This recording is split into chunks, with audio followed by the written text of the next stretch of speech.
a podcast about the game of life and the hero's journey we all experience. Let's jump in with our host, Dylan Watkins, as he introduces today's guest. Welcome, young adventurers, and this is going to be an episode with Garrett Stuart, Captain Planet, an environmentalist, consultant, biologist, marine scientist. Garrett uses his diverse background and love of storytelling to drive change in the future generations. His passions lies in bridging the gap between nature and our youth to teach families sustainably and safe farming and gardening techniques. I'm so excited to talk to this guy, and without any further delay, I would like to welcome Captain Planet. What's up, homies? How we doing? What up, Cap? It's so good to see you, man. I love seeing you. I came across you on TikTok. I just love your energy, all the things that you're putting out there, all the good you're trying to do, the way you respond to criticism online as well, I think is beautiful. We can dive into all of that out there. But first, I want to learn just if you could just tell a little bit of your origin story. What got you to be the captain? Can you please just give us just a little bit of the intro so people at home know that? Yeah. Well, I guess what got me to be the captain is by starting out being a bad man. You know, I'm from Kansas. I'm from the Wild West, right? And I haven't always been all pro environment and everything. Even though I was a wildlife biology major for in college, for example, I was a trapper.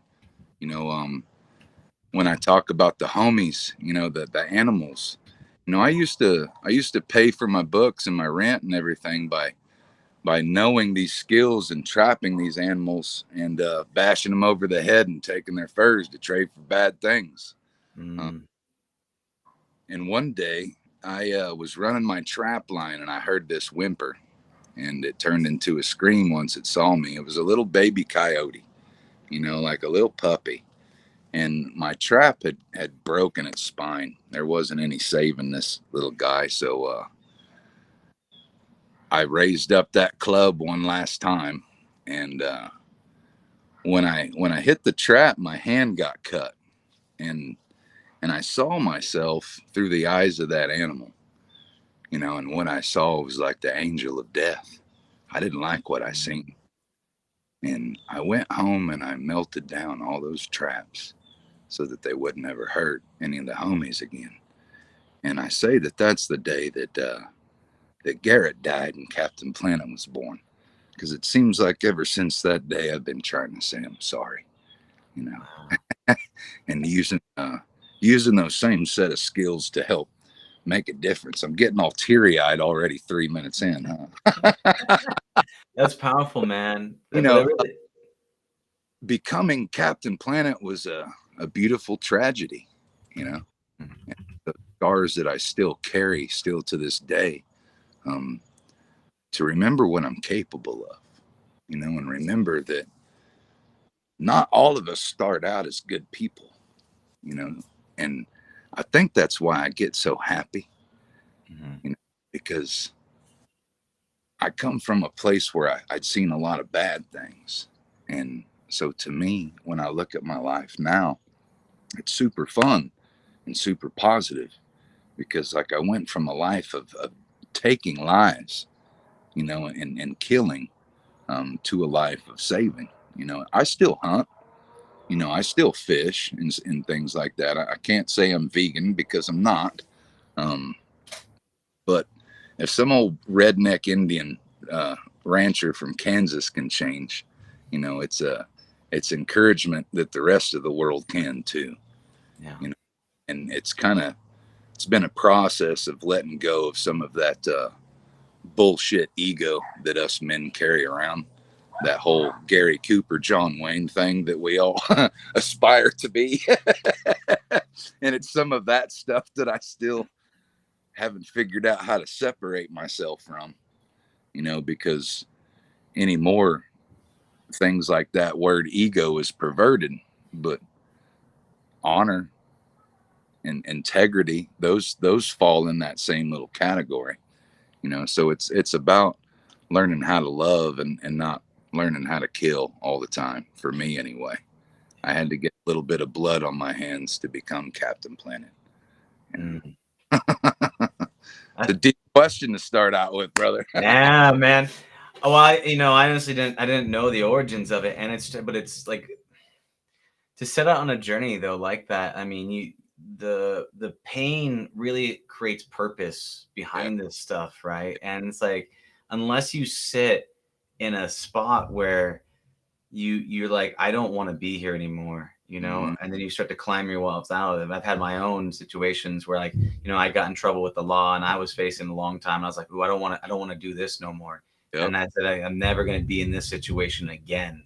And been then I there. just climbed out. Right. And I said, but you have that pain, but Yeah, that creates so much more meaning than someone that's always had an easy life, a good life, and then just stayed good. It yeah, doesn't seem as valuable, right? Because you can't taste both sides of that. yes. Um, Said something once about being a peaceful man is about being a violent man that has it under control. You know, I like that aspect of it. I've always kind of referred to myself as the shepherd who carries a spear instead of a walking cane. Because sometimes you don't know when you're going to have to use that. And as a for me, life has been kind of about understanding the difference between being a warrior and being a gangster. Because anymore we're getting confused on those two. And being a gangster, you're just fighting for yourself and those for you around you. Where that warrior's fighting for everything, and the warrior, even though it's hard not to, violence is always should be the last choice. Like for me, I laugh a lot of things off, but inside, that grizzly bear is just rattling at the cages, begging to be let out. But I let him stay inside me, you know, mm, because you don't know if you're going to need that bear one day. You know what I mean? Uh, I always heard that Indian story about you got a good wolf in you and a bad wolf, and which one wins is the one you feed the most. And I always thought that was just so full of shit. I've never in my life heard an Indian tell that story. um, it sounds good though. yeah, it does sound cool, but like in reality, at least for a man, because I don't know what it's like to be a woman. Um, Mhm. we all do have that good wolf and that bad wolf, but it's not about which one you're feeding. It's about letting both exist and run. You know what I mean? And sometimes we get hard on ourselves because we stress, we worry, we get sad, and nobody's teaching you guys about the science of sadness. The biology of worry. Mhm. Think about our mammal homies. Our brothers and sisters, like the raccoon. That raccoon can taste 1,000 things that taste good in his life and never remember it. But he tastes one thing that makes him sick, and he'll remember it for the rest of his life. And he'll go around the whole forest writing raccoon Yelp reviews, and telling his home not to try that shit. So one of these things where the mammals, they wake up every day worried about four things. Number one, trying not to get eaten. Mhm. Number two, water. Number three, food. And number four, shelter. And we humans have figured out a way that we don't have to worry about those four things, at least Americans, a lot of Americans. I'm obviously not talking about Indian reservations and different places like that in America, but for the most part, people don't have to wake up worried about trying not to get eaten, and water, food, and shelter. Yeah. But just because we got rid of that problem, the main problems, doesn't mean that inherent worry isn't flowing through our DNA.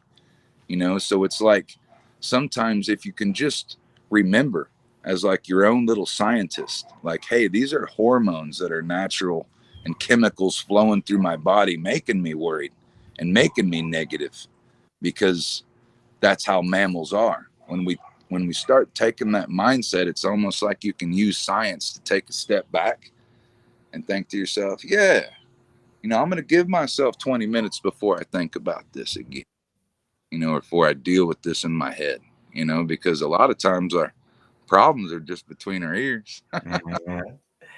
They're so true. If you're looking at those things, and we get your body, your genes, all that stuff, it doesn't care if you're happy or not. It wants you to survive. Survival above everything else. And there's certain innate characteristics that, like, I know from my own, monkey DNA styles, I got to get up and move. I've got to get up and do something. If I just sit at home and I just am in a little hole watching stuff, it might seem like I'm giving myself a treat, but I'm just treating myself like crap. And then at the end of it, you have this weird energy where you feel all exhausted, and you have a sense of just like that low level anxiety that kind of tracks, and people think that they're bad, they're wrong, they should have shame around that, and everybody else is happy because you go on TikTok and Instagram and all, and everyone's having a great time. So why are they broken, right? Which is, and I say all the time, you don't see me going live when I'm pissed off. You don't see me going live when I'm crying upset. It doesn't mean that I don't get so upset that I cry. It doesn't mean that I don't get pissed off, because the mammal in me, I'm no different than a silverback gorilla. When I get pissed, I look like an idiot sitting there throwing tree branches and stuff. We all have those feelings. Mm-hmm. And that's something like I always express, because people, the number one thing people say to me is, "You're special." And that's true. But my number one message back to people is, I was not born special. I became special. Mm-hmm. I became special, because people will idolize people. And then, like, I can't be that. I don't want people to idolize me like I'm some kind of eco Jesus, like I'm something that they can't be themselves, because I'm just a common man. I'm just a redneck from Kansas. I'm out here saving the oceans and stuff like that. And, kids will look at me, and when I go to their schools, and whisper, I'm like, "My dad said that you're Poseidon's son. Is it that you're the Aquaman? Is that true?" And I'll just laugh and be like, "No, man, I'm from Kansas, homie." And he'll just laugh, and then I'll lean in real close. I'm like, "I am the Aquaman. I need you and your buddies to be the Aquaman too when you grow up. Can you do that for me?" And they'll look at me like they're veterans of war, and just give that, and not even say anything, like that. Soldier nod. Yeah. And to me, like, that's what's special is reaching the youth. Looking at that, one of the things that you talk about the only way that we can save our oceans, because if you look at what's going on by 2050, mm-hmm. more plastic than fish in the oceans, and there's a lot of stuff like that. It feels so overwhelming for people. They go, "What can I even do about it?" You talk about having kids falling and getting them to fall in love with the ocean, getting them to fall in love with the planet. Like, what does that look like? I mean, instilling these things, because people, they look at you like, "Oh, he did it, but I can't." There's this disconnect, right? So how do you inspire kids to fall in love with the ocean? How do you get them to actually take up that mantle and move towards that goal? Well, I'd start out with saying the same thing as I'm going to tell you. Deep breath in with me. Inhale.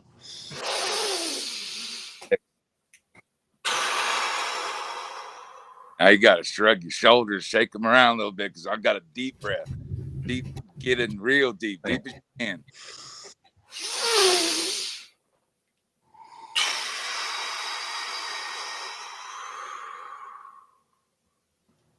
See how you're smiling? Love oxygen. That first breath that you took with me, see all the plants behind me? You can thank every plant that you've ever seen growing on the soil. But that second breath you took with me, that deeper breath, that's 70% of the oxygen that this planet needs. You can thank the liquid love, the ocean. So for even a kid in Kansas, every other breath is thanks to the ocean.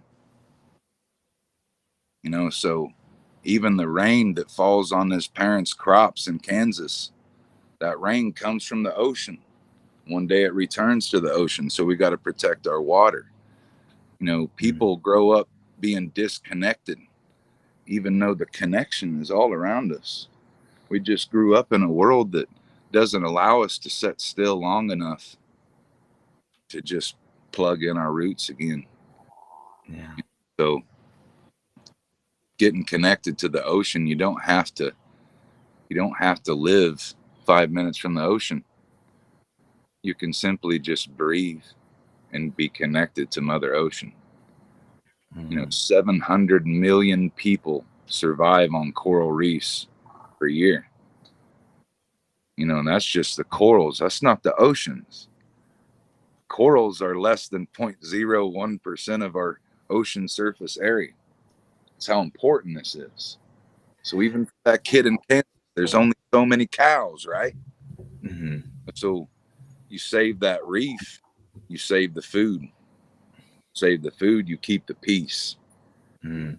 So, I mean, we all know, like when I get hungry, I act like Joe Pesci off that Snickers commercial. But I'm here to amuse you, make you laugh. What do you mean I'm a funny guy? I get hangry. And I'm the kind of guy you don't want to whip out a sandwich in front of me when I'm hangry, because I'll give you that weird look like I'm going to take your sandwich, boy. Not good for any of us. We used to have green seeker technology satellites spying on Russia back in the Cold War to look at chlorophyll levels in their corn, so we could plug in our algorithm equations and predict their yield. So if we thought that Russia was going to have a bad year on corn, we would lower our prices of corn for Russia in order to not prevent, in order to not have a war. We're preventing warfare, because we know when people get hungry, they get angry. And it's more reason, so saving the ocean, really, when it comes down to it, saving coral reefs are a matter of international security, and people need to realize just how important that is. 25% of the species who live in the ocean call coral reefs their home. So if we lose those coral reefs, which 2050 is the same year they're projecting that to be extinct, as they are with the more plastics in our ocean than fish, pound for pound. So people get a little sad because they only hear the bad parts. You don't hear about how me and Dr. Coral can accomplish in 2 years what takes nature 800 years. Like me and my homie Dr. David Vaughn can literally reskin the world's coral reefs faster than it's dying. All the support. We don't get the support because you don't hear about it, and that becomes the issue. Yeah, I was very recently, I was fortunate to be on Kona, the Big Island. And I got to go swim around the coral, and you could see that they're like, we're going to take you to the nicest parts of the coral. We got to swim around there. They want to make sure you didn't have any of the bad stuff on you as you're doing it. And you could see the coral was like, it was beautiful, but at the same time, you could tell it was dying. There was this element of kind of the beauty and sadness there, because you recognize that there's a piece of us that, like, natural beauty, we have this effect on it. And you can see a bunch of people jump in the water, just cycling in, jumping in the water to check out the beauty. And while we're trying to appreciate the beauty, we're also stomping on the land. So, so the one of the big questions that people say is they can feel that pain, but what can be done? What does that look like? Are you able to reskin you're talking about the coral, even if there has the detrimental effects in the oceans? Can you talk to a little bit about the project you're working on? I've seen some of the work you've done online, but I'd love for you to elaborate a bit. So imagine my hand is a piece of like staghorn coral, and I'm seeing this part bleach. And when I say bleach, it's when corals turn white. So to understand this, we need to kind of take a step back and understand coral. People all the time are like, what is coral? Is it a rock? Is it an animal? Is it a plant? Is it a bacteria? And I'm like, yeah, because it's like all of those things. So first and foremost, it's an animal. It starts its life as an animal. Its closest relative is the jellyfish. So this jellyfish-like animal, a long time ago, he builds this hard calcium carbonate structure, this skeleton, same thing as limestone, what shells are made out of. So a long time ago, he looks over at zooxanthellae. Let's just call them zooks. It's a specific kind of algae And he's like, yo, Zooks, if I build the hard calcium carbonate resort, you and your homies want to move in here and like pay the rent and paint the crib? And Zooks is like, yeah, we're always living in soft stuff like Cassiopeia, the upside down jellyfish, getting eaten by sea turtles trying to get stoned. We would love to move into this hard calcium carbonate hotel where the only thing that's going to eat on us is parrotfish. So the Zooks, the zooxanthellae, move inside of the coral. And that's what paints the house. That's what gives coral its color. Not only that, it pays the rent, meaning 90 to 98% of the energy that the coral animal needs to survive is simply received photosynthetically by the algae Zooks that lives inside of him. So it's paying the rent and it's painting the crib. So now that we know that part and we're talking about coral bleaching, when a coral turns white, now you understand that it's actually like an algae problem that becomes a coral problem. So what's happening is it's getting too hot and too acidic too fast, and the algae can't adjust. So the algae is producing 98% of the food that this animal needs. Well, then all of a sudden it gets overworked. It's too hot. It's not producing as well. So let's say it's only giving 60% of the energy. The coral's response to that is, oh no, I'm sick. So it expels everything out of its body in order to lower the likelihood of disease. And this is a phenomenon called coral bleaching. And it only has a matter of months to get that algae back inside of it before it dies forever. And coral bleaching is normal, but now the algae is not coming back inside, which is not normal. Over half of our coral reefs on Earth are already dead because of this phenomenon that keeps happening. And it's caused from being too hot, too acidic, too fast. So now that we know a little bit about that, back to your question is how we're going to do it. So imagine my hand is a piece of coral, and this part's bleaching, and this part's bleaching, meaning it's all turned white, except for this stem of it.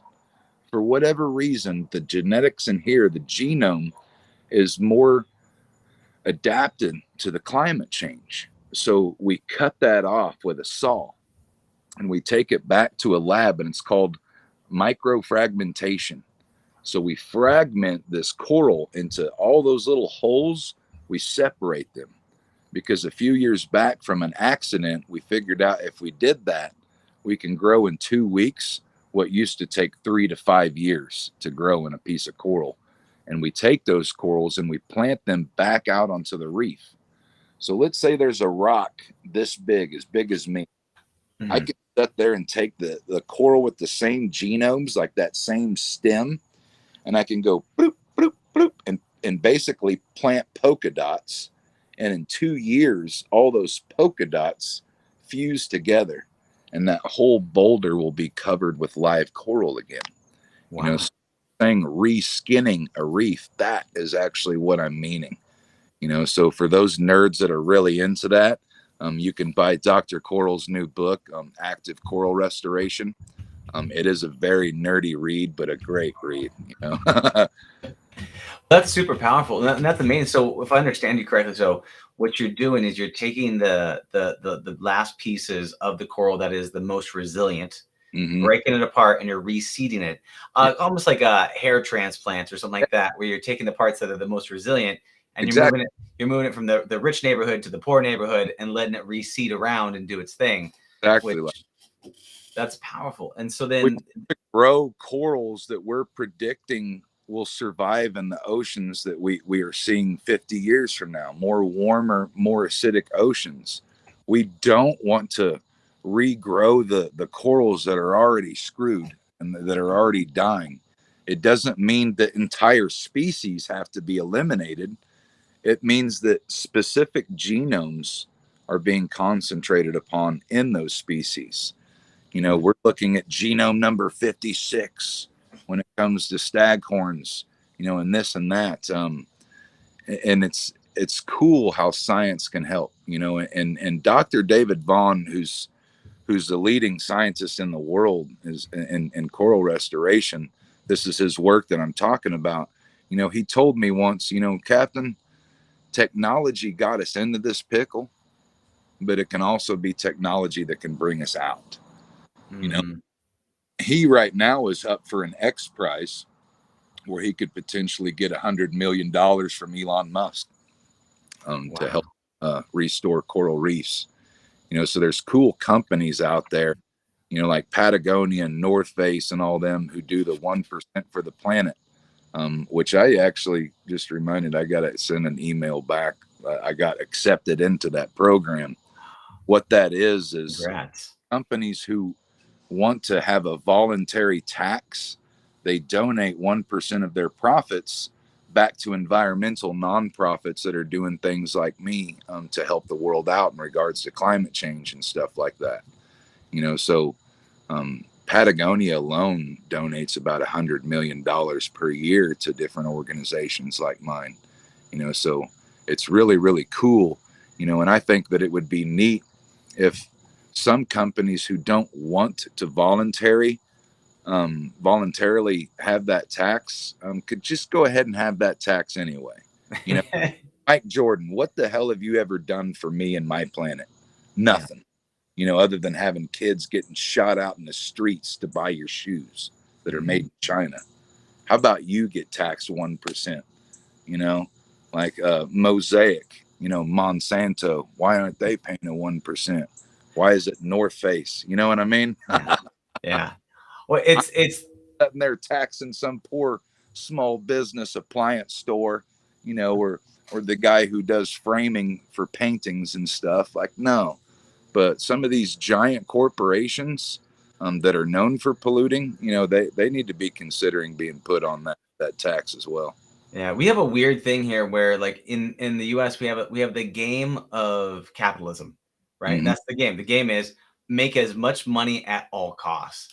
Mm-hmm. And the challenge is that dollar, they're really good at abstracting out that dollar and detaching from everything that gets made to make that dollar, right? So one's time and effort. But one of the things that it's like suffering, right? Like, you don't see all the suffering that gets made when you create those shoes, or you create that thing, or you create that stuff, or the suffering that you create from families when you have, like, you know, monocrop cultures or whatever it might be. So it's a really interesting thing that we've kind of abstracted it out. But what I like about this is that reintegration of, like, a holistic viewpoint to kind of say, okay, the ocean is so incredibly powerful, you know, and it's such an important piece of our systems. Like, how can we do our part? We just recently, so I live in California, Orange County, other side of the coast. Yep.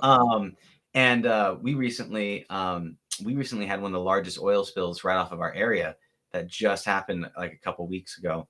And it was one of those situations that we've never had that issue, but you see all of these oil rigs out there, and you kind of feel the sense of, like, people want to contribute. There's also a bunch of people that volunteer on the beach to pick up stuff, but I feel like that's like, what can you do once it's there to that? Is like, is there anything that we can do with technology that can help with that type of situation? Because people want to help, but we're not familiar with the, you know, what you're talking about, fragmentization or these other types of situations, to be able to help when stuff like that happens, other than hang along the shore and then pick out the pits that kind of wash along. Absolutely. You know, I'm going to walk your side before it starts too dark. One thing that I've noticed too, you know, social media, for example, social media can be a good tool. It's how you found me. But for whatever reason, people have taken social media as a tool that can be used in this battle, and thinking that it's the only tool, you know, and it's almost like people just think that they can just Facebook their problems away, and it's not going to happen. You know, my number one kind of complaint that I have with different people is, like, I'll see them on Facebook. This is people that I'm, like, literally friends with. I'll see them on Facebook raising absolute hell about Mosaic, and I'll drive 3 hours to the meeting in their backyard, and then they don't show up ever. You know, and it's like, you're expecting government to read your personal profiles on Facebook to see what you're complaining about, and you're not showing up in the actual meetings, or they're holding a meeting saying, hey, dear public, if you got anything to say, now would be your time. Well, when it's me and 3 other guys that look just like Jesus, it's not exactly the pressure that we need to put on our local governments. So we need to also remember that, podcasts and social media and all this stuff, it doesn't replace real action and actually being there. What these tools are for is inspiring people to take some fucking action. Excuse my friend. Because that's one thing that I would like to see more of. Sometimes I feel like years have gone by and people are cheering me on from social media, and it's like I'm begging you to get in the trenches with me and help me fight. Like I don't need cheered on. I need I need warriors. So it's one of those things that I use I use social media to help inspire. No different than you're doing this podcast to help inspire. But we got to remember that doesn't replace boots on the ground. That we always have to keep our boots on the ground when the day's done. Yeah. Well, that's one of the hard things. I mean, why we love watching movies of heroes. Why, like the montage? Like when you see the montage in the movie, it's like the hero's got to go do 9 months of hard work, and so what we do is we get to watch 60 seconds of them hitting a punching bag. And that's it. And it goes by. And you're like, oh, that was great. So much effort. And I just got it in 60 seconds, right? Same thing like TikTok and all things. So we admire the hero of the story because we know it takes great effort. But at the same time, we have those genes, those same sadness genes. We also have lazy human monkey genes that make us want to do as little effort as possible to eat the fruit, right? And so it's both sides of those equations. So if you can inspire people to the path of saying, like, look, if you take this action, you can actually have an effect. That is one of the things that, like, you're right. You can get inspired all day long, but then you've got to use that as a fuel source. Otherwise, you'll rage out and slam into the keyboards, and that is all you're going to go to. So you don't see me doing that because I don't have the energy because I'm doing something. But I ain't gonna lie. My favorite thing in the world to do is chilling. One of my things to do, especially anymore, is just not doing a damn thing. But I'm getting to the point where I'm earning that too. And what I'm meaning is I can chill a lot better when I'm ready to chill, knowing I did so much when I wasn't chilling. Like I could not leave the house tomorrow and I still know that I filtered millions and millions of gallons tomorrow of water because of all the reefs I put in yesterday and the day before. That helps my chill. And I think that everyone's the same on that. We can't chill very well when we have a to-do list that we're constantly putting off, and I for one have spent my whole life being horrible about that. My to-do list just get thicker and thicker, but and then you get to a point where you're breaking promises. Like I was sitting there making a necklace on a TikTok live and you're on there, hey Captain, you're supposed to And I said, cool, man. Like I'm not the kind of dude that signs up for something and then doesn't go through. I just merely forgot. And as soon as I saw it, it's like, cool, I'll hop off of this live real quick and we'll go straight to a podcast.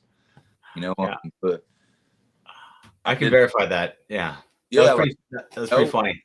To do it that I might be tired enough that I'd forget about it. I spent like 4 days in the Everglades working with the Gladesmen to restore a camp down there with the National Park Service. Had a blast, but my point is don't make so many vows. Need some more chill time because you knock some stuff off of that to-do list, whether it's for the earth or yourself or your family, because it'll help you chill more. And the more you chill and the more you relax, the longer you live. You know, me, I'll probably live till I'm 160. Mhm. We're working on it, man. Chill. I can teach Snoop Dogg how to chill. Yeah, that's so funny. I actually had a friend on the podcast who's actually working on like ending aging, and it was one of his missions, right? He's trying to use tech and that kind of stuff. But you're right. There's an endless to-do list in life, right? But if you hit the most meaningful things, right, we're never going to like run out of to-do items. But if you can hit the most meaningful items and focus on that and knock that out, then you feel better. You feel like because otherwise you do that. It's like that whole like sand in a jar metaphor they're talking about. You have the sands, the small rocks, and the big rocks. You try to fit it all in. And if you put in the sand first and then the little rocks, you ain't got room for the big rocks. Mm-hmm. But if you put in the big rocks first and then the little rocks go in between, and then the sand will fill up at the end and you can fit it all. But just like knock out the big stuff first, right? You know, and sometimes you just got to do some stuff for you, you know, like me, dude, I've had some of the coolest jobs, you know, like titles like marine scientist and wildlife biologist. And I would absolutely hate it. It's because I hate taking orders from anyone that's not me. And it made me completely miserable to sell my time for money. And finally I got over that and I just said, hey, you know, at 37, well, now I'm 37. I would have been 35, I guess, at the time. So at 35, I don't think I'm going to ever change. Let's try to work for myself. As I said before, I love to chill. So I always wanted to work for myself because, you know, I treat myself good. Well, yeah, man, turns out I'm a hard ass. Like now I'm working 7 days a week. Yeah. But like I was sitting there just a couple of days ago next to a National Park Service employee, and I was helping them paint the side of this building, right? And I looked over at him and I laughed and I said, you know, back when I had your job and was being paid to do what we're doing, I would have bitched the whole time. But being here for free and being the only guy in just a pair of board shorts and no shirt, just walking around like a homeless hippie and guy's covered in camouflage. I was like, but now I'm sitting here doing the same shit for free and completely happy, you know, just because it's not someone telling me to do it. See, but that's a trick though. Right there is one of the things that you just talked on that I think is really important to note is that everybody wants the easy life, but more than the easy life, they want the meaningful life. Yeah. And so many people go into entrepreneurship because they think it's going to be easier. Yeah. Easier, less work. The boss ain't going to do it. It's harder. Way harder. It's more meaningful. I mean, like I bought a damn folding computer a couple weeks ago. One of them things you put on your lap and it opens up. Yeah. And I'm sitting here on my phone because I don't know how to work my $2,000 folding computer. You know, like, but I'm trying to figure it out. You know what I mean? And Lord knows, like, I was that guy that said, hey, computers are just a phase. Don't fall for this stuff. Boy, I bit the crow on that one because now I own 2 online businesses. You know, it's like social media stuff. My God. So I got me the folding computer and I do all these things that I don't want to do in order to work for myself, but it makes me happy. Yeah. Because if I wake up and I got to poop, I don't have to call anyone and explain to them that my body's pooping right now and I'm going to be a few minutes late. You know? That's an awkward conversation. Yeah. That freedom right there just means a lot to me. And it's made me a lot happier person, but it took a leap of faith, you know, because I'm a man that likes security and not possibility. And I was that dude that would rather take a check and know I'm taken care of next month than to wing it. So it's been a struggle, but it's been a fun struggle. Yeah, it's really interesting because like starting your own business, all that stuff. I mean, you very much go into hunter-gatherer mode, right? Because you only eat what you kill in that proverbial sense, right? And then at the same time, though, like we want certainty, and so it's like we've constantly built situations around us. We've enclosed ourselves in this technological womb right? This safe place where we have plumbing that brings the poop out. We have showers that brings the water in. We are insulated in this thing that makes things convenient. But at the same time, we want this freedom. We want to feel wild. We want to get into the oceans. And there's this weird thing because we also connect. Like I've noticed this. I love both high technology. I'm into like virtual reality, deep seated stuff. That's my company. That's what I do. Right. Ooh. But I also love sitting by a campfire. I recently got to go in and like check out some lobsters and do like lobster diving for the first time ever a couple weeks ago, just to see what that was like. And they're two opposite ends of the spectrum, two very different things. But I feel like as humans, we want both, right? You want both sides. You want the convenience, but then you want the freedom. You want the nature, but then you want the technology. It's a really weird thing that we're at as humans in this day. Yeah. Me included, I wanted real freedom, so I went out and I became a mountain man in the Pacific Northwest and built my own cabin and, was completely off grid, and I remember a moose hunter saw me when I was walking, and he's got a big old pack, because this is about 2-3 day walk where I was at. And, he looked at me, well, what are you doing up here? And because I didn't have nothing on me. I was like, I'm just up here living, man. I got me a little cabin back over the other side of that hill. And he just looked at me and he looked at me up and down. And he said, you don't answer to nobody, do you, boy? And I just smiled real big and said, no, sir, I reckon not. But pretty soon that smile faded, I went up to the mountains to seek true freedom. No electricity, no nothing. And I found that the only freedom that I truly wanted was the freedom to be comfortable. It was that mix that you're talking about. Yeah, the easy road, man, but it's not as meaningful. Yeah, it's always nice to go hunting at Bob Evans every now and then, Yeah, it's easier. So let me ask you, like, what is like, so with you and like, what's your what I call holy grail? Like, what is your goal? What is your mission? What is a thing, like, if you could, wave an easy wand, magic easy wand that makes everything possible, like, what would you want to see on have your mission come true? Seeing people live with the earth again. There was a holy man that once said a long time ago, said that a vision is needed, and the man who has it has to seek it out, like the eagle follows the deepest blue in the sky. And I had a dream, and a tornado was in the dream, and it went into my eye. And what I saw, I can't really talk about. But what I'll say is that if I could wave a magic wand, it would be for people to know that they're of earth, they're of ocean, and how they're treating their mother. Because if we treated our own mother better, I think we'd treat each other better too.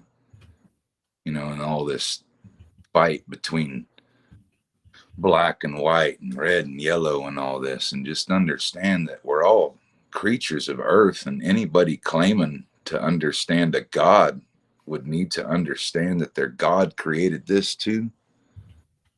It's why I don't say I hate Trump or I hate Biden. I don't hate nothing, man. If I said that I hated someone, that'd be the same thing. My auntie says this. That's the same thing as saying that you hate Creator.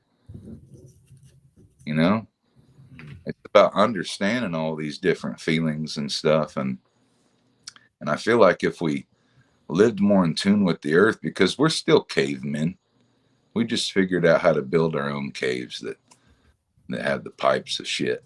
And Grandpa said that when everybody started pooping inside and eating outside, the world went backwards. It is true. But that would be my magic wand, is for everybody to live in tune with the earth, and if if everybody could just peek inside of my heart for a little bit, I think the world would be a better place. We'd start understanding why these Monsanto people are bad and why these Mosaic people are bad, and we shouldn't sell pieces of our earth to them. The earth belongs to the Creator. So we treat her so bad that, like, while we've been fighting wars on terrorism, the earth has declared war on terrorism. The problem is me and you are the terrorists, and that's real. Yeah, it's the how can we live not as viruses that are taking over the planet, like the Matrix said, kind of thing. Is like, how do we actually integrate? And that's one thing that I'm really interested in, is those like kind of holism, those sustainable societies, those people that are able to, that they're able to create these kind of you talk about the safe ways to garden and fish, that is actually a more of a holistic design, that we could actually work in a sustainable system. Because there's kind of like this, there's two sides of it, right? There's the quick and effective, destructive, short-sighted burst of energy, right? And then there's that slow burn, like fat burning energy, the things that take a while, take more time and more effort. But like, if you, like, in terms of designing sustainable cities and sustainable places, what would that look like in terms of trying to integrate, trying to actually make that possible? Already done it, dude. Like it's already good. We're waiting on old people to die. That's I mean, I'm just be real with you. We're waiting for old people to die. Old people in politics that refuse to let this kind of stuff happen. My uncle alone, for example, has figured out how to take 900,000 aquatic acres and supply United States with sustainable electricity by using duckweed, genetically modified duckweed that has more free radical moving electrons moving around it. And we can literally produce electricity like biological solar panels. We already have figured out how to run our gasoline engines on this plant with biobutanol, like biodiesel for gasoline cars, for a matter of 20 cents a gallon. We have all these cool technologies out, brother. I got off the phone last week with a company in Sweden who's making these big old box fan looking things, and these cool little dudes figured out a way to trap carbon and safely store it in the earth for thousands of years. And not only that, but use the carbon and make energy out of it that feeds our cars. So, like, we could go from polluting in our car to using the same car to help pollution. Like, it's pretty nuts. And again, why don't we implement these things that we've already figured out? Because we're just waiting on old people to die in politics. Let the new blood come. Let the new people that are going to run this earth run it, and get out of the damn way. Get out of our way, because you're running our planet into the ground, and it's not fair for my grandchild. There's a saying, two sayings, but one is like, you can't make a man understand something that his paycheck won't let him understand. Yeah. And that's one of the things with these people that are getting paid, and the whole special interest groups and all that jazz. So getting like super deep into politics, but when you're getting paid a paycheck, it's very difficult to make a non-self-serving decision that stops you from growing. So, but you're right. But the thing is, we're constantly innovating, but these new techs that are coming out, I think things like that, if you could find a way to cut the middleman, if you made a way for people to easily and frictionlessly be able to order things online, like Teslas. You can order a Tesla, it'll show up at your house. It will, like Autobot, they'll drive it up to your house, order it online. If you can just cut out that middleman and have that, and the more people knew about this and the more it became common knowledge, the better all these things would be. Like, I didn't really know about the duckweed. Sweet corn down here in Florida. I shouldn't be shipping sweet corn to Washington State and California so y'all can eat sweet corn. Why ain't LA got skyscraper buildings that are no longer apartment complexes and are now their own growing facilities. Like, we've learned so much with vertical agriculture. I'm also an agricultural scientist, and that stuff is just beyond amazing. Like, as far as per square foot, like, cities can be producing their own food. We can be cleaning up our own feces and urine with that same duckweed technology. Mm-hmm. We could run a lot of these duckweed plants on pre-existing water sewage treatment facilities, and literally be using our own poop to grow high grade fertilizer, so that we're not using our own actual shit as first rate fertilizer, even though it's okay. People just can't get over it. But that's when I'll take some duckweed and integrate that to where, like, you're not eating your own poop, you're eating duckweed. It was grown by your own poop. Reduce, reuse, recycle. Yeah. Yeah. Well, like, so how do people become more aware of this? Because I think what it is you're talking about, one is having old people die, and that makes sense. I think another one is I have no disrespect to my elders. We all know that we're talking to select old people in office that have been there for a long time and won't leave on parties, like. Yeah. And they're such a disrespectful little turd. No, but you look at it as a situation where one of it is an awareness problem. Another thing is a friction issue, right? Because we are lazy. But if everybody could just wake up tomorrow and go, I click to use this fuel over this fuel, I click to eat this thing or this thing, and it was as simple as a click of a button that they could they could do as they swipe, up on TikTok. It's just, and so the question is, how do people become more aware of this? How do people start to integrate this? What would this look like for people to take these small steps forward? I think it's a matter of integrating people. Like, imagine if Captain Planet and Elon Musk started hanging out, or like, you got a buddy who writes software program, like he makes apps. And starts hanging out with Captain Planet, and just off the top of my head, we make an app called Native or Not. Not all the bullshit that comes along with all the plant identification. Just tell somebody if it's native or not. You know what I mean? And some of these concepts like boycott. I liked boycott, but then it just kind of disappeared, like stopped being updated, I guess.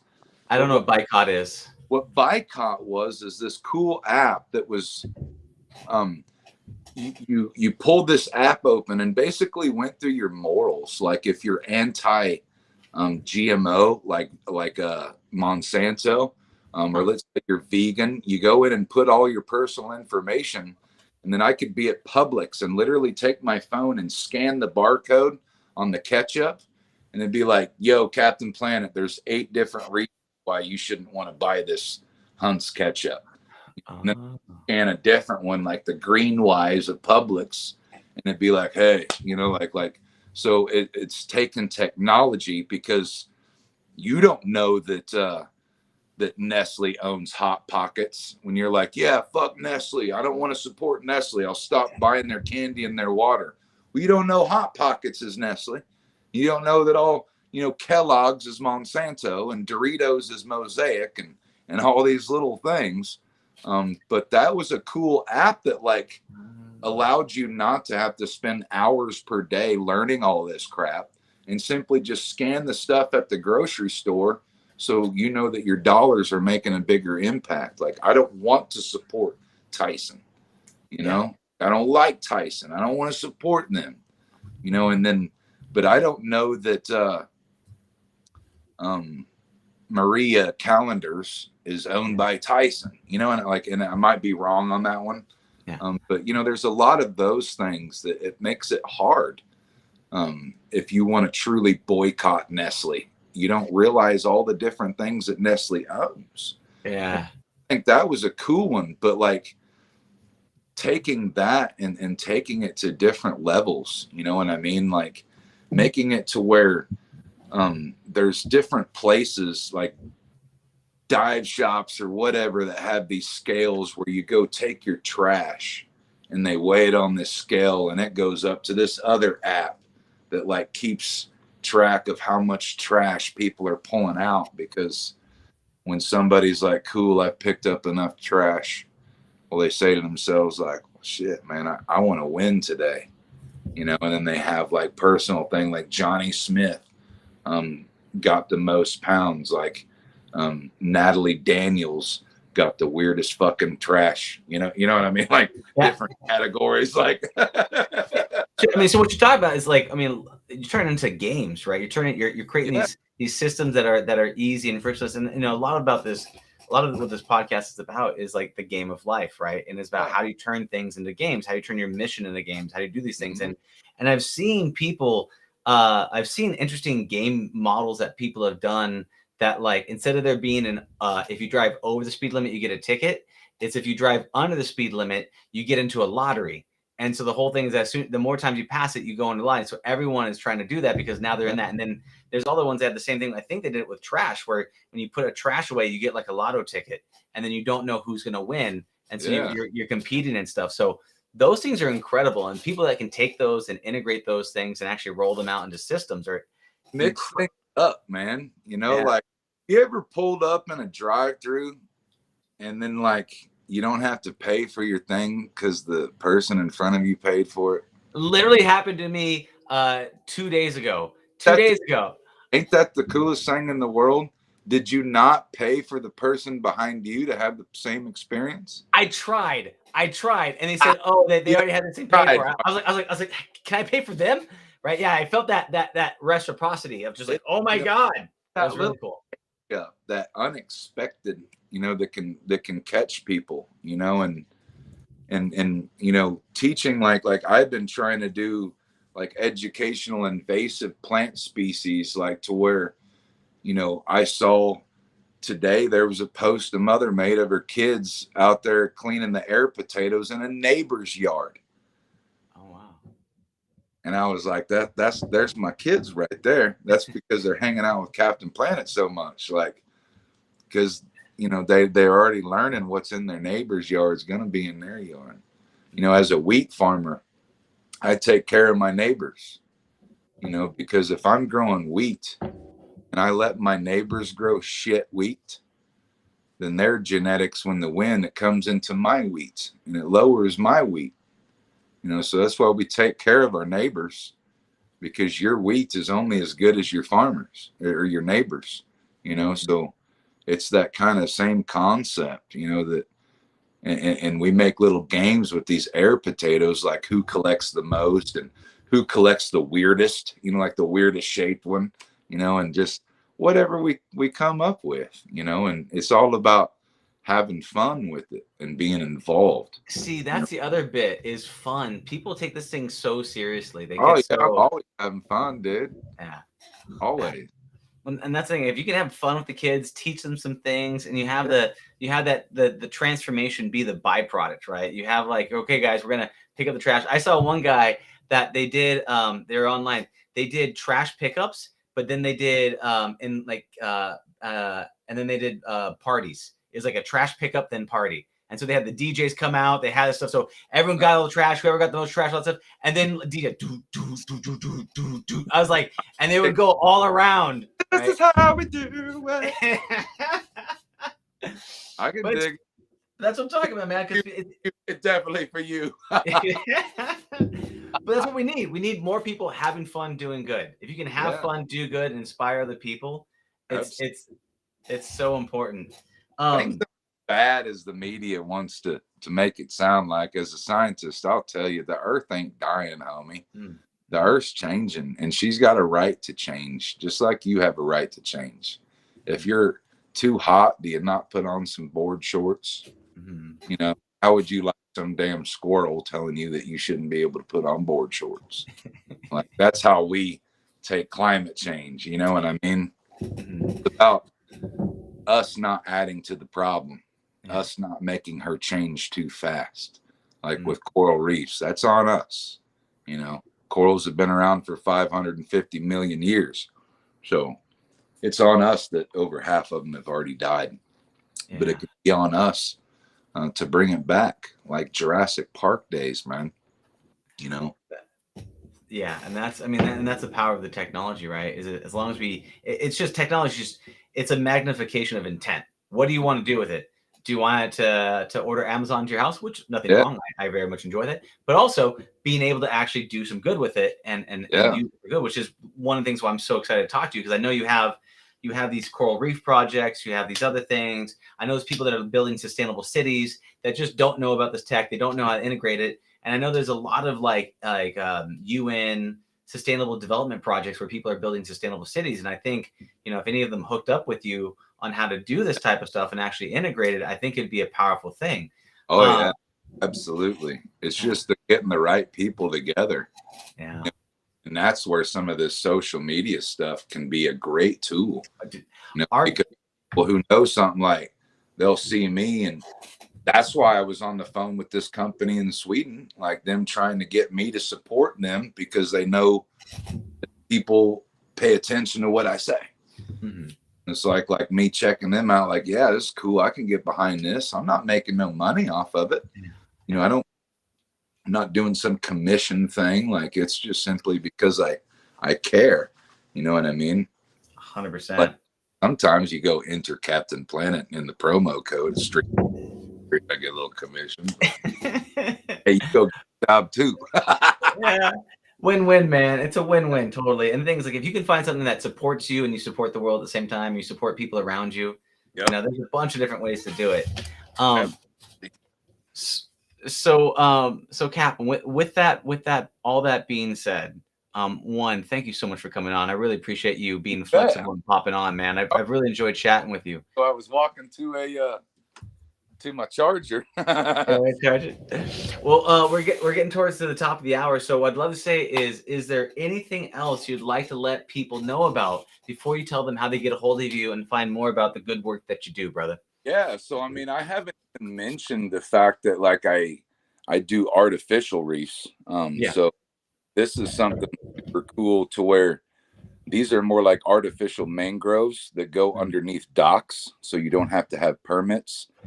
You also don't have to live in Florida or on the water to be able to help. You can donate from anywhere in the world. I've had people clear from India to Italy purchasing these artificial reefs. Where I put them into a restaurant down here in Florida. That way, if you're ever in the state and you want to come check out your reef, you can. I also do all kinds of cool classes, eco tours, camping adventures, you name it. How do they find that? Like, if they're going to look for the eco tours and the artificial reefs and they want to be able to contribute, they want to purchase, they want to get involved.